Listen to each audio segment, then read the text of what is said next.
Seventh सम। Seventh सम में इसने क्या कहा है बेटा, आपको बताना है कि फंक्शन 1 1 है, ऑन टू है या बाइजेक्टिव है। बाइजेक्टिव होता है जो 1 1 और ऑन टू दोनों होता है। आपको फंक्शन दे दिया रियल नंबर से रियल नंबर पर, और जो रिलेशन मतलब जो बीच में फंक्शन दिया है f x equal to 3 minus 4x। हाँ जी, 1 1 के लिए 4 1 1 जैसा आप करते हैं एक बार x1 और x2, let f x one equal to f x two 3 minus 4x1 3 minus 4x1 और ये क्या हो जाएगा 3 माइनस 4x2। हाँ जी, 3 से 3 कैंसिल, क्या बचेगा आपके पास minus 4x1 equal to minus 4x2। Minus से माइनस कैंसिल, 4 से 4 कैंसिल, एट लास्ट आपके पास आ गया x1 इक्वल टू x2, यानी कि function is 1 1।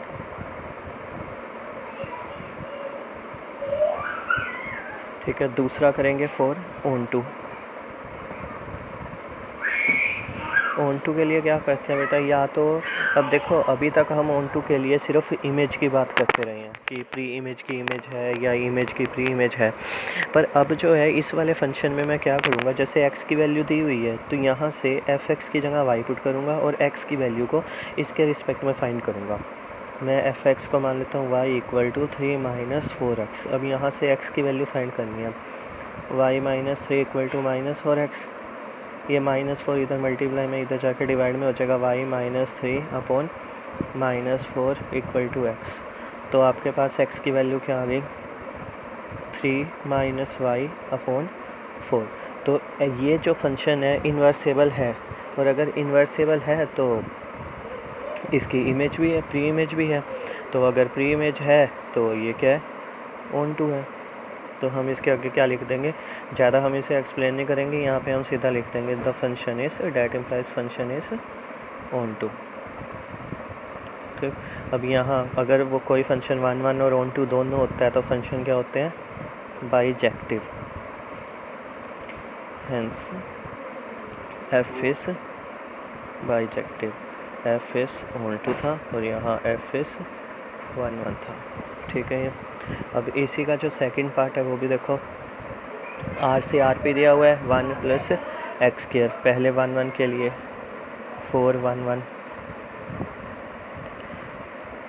F x 1 equal to f x 2, 1 plus x 1 square equal to 1 plus x 2 square. 1 से 1 cancel, x 1 का square equal to x 2 का square.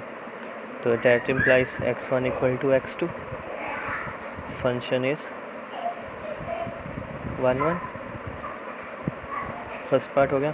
Second में वैसे ही, अब जैसे यहाँ किया था उसका रिवर्स करके देखा था, इन्वर्स यहाँ पे भी y equal to 1 plus x square, y minus 1 equal to x square, x equal to y minus 1 का अंडर रूट। तो अगर इसकी वैल्यू आ जाती है, वैल्यू आ गई इन्वर्स की, तो इन्वर्सिबल है तो वो भी क्या हो गया फिर एफ इज़ ऑन टू। तो जब दोनों हो गए तो एफ इज़ बाइजेक्टिव।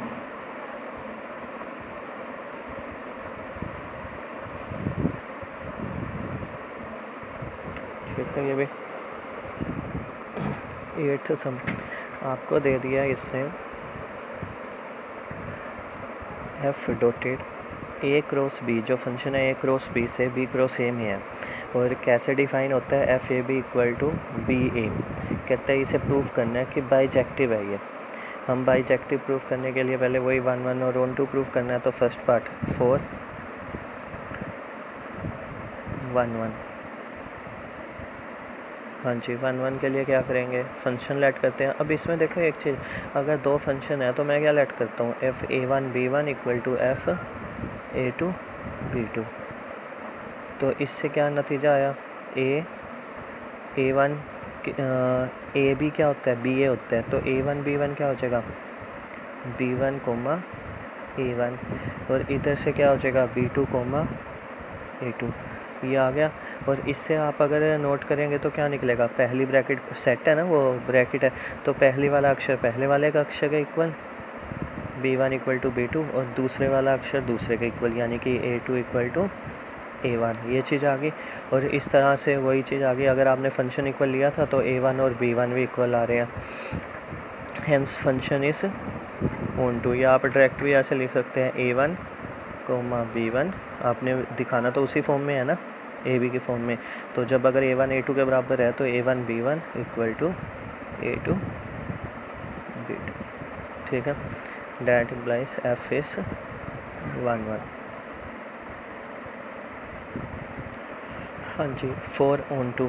अब इसी पार्ट के ऑन टू के लिए क्या करेंगे, देखो अगर नॉर्मली कोई एक अक्षर होता तो मैं क्या करता, इमेज को रिवर्सिबल प्रूफ कर देता, कि मतलब रिवर्सिबल का कहने का मीनिंग है मेरा, जैसे यहाँ पे f x equal to 4 plus something होता, जैसे हम पिछले सब में करते आए हैं, तो यहाँ पे मैं वाई रखता और एक्स की वैल्यू निकाल देता। पर यहाँ पे क्या है, जो ये वैल्यू है ये भी 2 की फॉर्म में है, ब्रैकेट की फॉर्म में है, तो अगर इसे आपने सोल्व करना है तो कैसे सोल्व करेंगे। फर्स्ट ऑफ ऑल पहले तो आप इसे लेट कर लो कि let f A B equal to k1 k2, मैंने k1 k2 के ऊपर मान लिया। और अच्छा ये किसको बिलोंग करेगा, b क्रॉस ए को, क्योंकि इस वाली साइड को b क्रॉस ए थी ना, belongs to b cross a, कि ये k1 k2 b cross A में आएगा।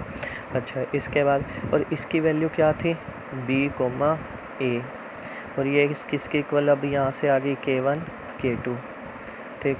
b की वैल्यू किसके इक्वल आई, k1 के, a की वैल्यू किसके इक्वल आई, k2 के, ठीक है। अब यहाँ से ए बी की वैल्यू किसके इक्वल आ गई, क्योंकि हमने लिखना तो ए बी की फॉर्म में ही है ना, ए बी की वैल्यू आ गई k2 कोमा k1, ये आ गई ए बी की वैल्यू। अब k2 और k1 आ गई, अब ये किसको बिलोंग करेंगे, k2 और k1 ए क्रॉस बी को। अच्छा ये k2 कोमा k1 बिलोंग कर रहे हैं ए क्रॉस बी को, और k1 कोमा k2 बिलोंग कर रहे हैं बी क्रॉस ए को, ठीक है। That implies f k2 k1 equal to k1 comma k2, कि मतलब एक दूसरे के रिवर्स हो गया ना, ए बी बिलोंग करता है इसको और बी ये कर रहा है k1 k2 को, तो यहाँ से मैंने फंक्शन ले लिया k2 k1 और वो इक्वल हो गया k1 k2 के।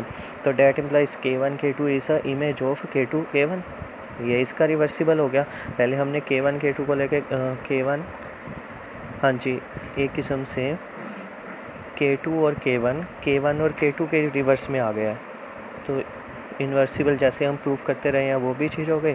और डैट इम्प्लाइज एफ इज 1 2। ये देखो अब जब भी कभी ब्रैकेट की बात आए तो हमारे पास अब ये तीसरा ऑप्शन आ गया, हमने क्या करना है, उस ब्रैकेट उस फंक्शन को k1 k2 किसी के इक्वल मान लेंगे, ठीक है। आपको पता है ब्रैकेट्स इक्वल हो जाएंगी तो ए बी की वैल्यू वो दे देगा, फिर हमने ए बी की वैल्यू फाइंड करनी है जो हमने यहाँ पुट किया होगा, उसकी वैल्यू आएगी k2 k1, और that's mean f of k2 k1 equal to k1 k2, तो k1 k2 जो है इसका इमेज प्री इमेज होगी, तो that is f is onto. और अगर फंक्शन 1 1 और ऑन टू दोनों है तो function is bijective. Okay proof.